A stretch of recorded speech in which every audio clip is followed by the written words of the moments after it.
بسم الله الرحمن الرحیم. سید جبار هاشمی هستم از شهرستان کوهگیری بخش تاروسا. یه ماشین مزایده‌ای از مواد مخدر استان فارس تو مزایده برنده شدم، آوردم خونه. به مزی که آوردم خونه این فیلتر هواکش باز کردم، یه ماموره از نوع تریاج داخل هواکش جاسازی شده بود. نیروی انتظامی تماس گرفتم، اومدن داخل خونه، من بهشون تحویل دادم به خاطری که زندگی دیگران را به خطر نیندازم. سید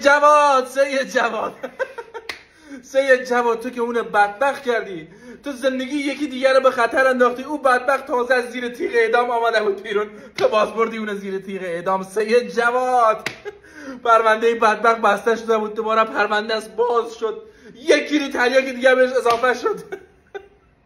سید جواد خانوادهش دنبالتن، تو رو بگیرن جرمدن، هر چی میتونی بفروش، از ایران کلن خارج شد.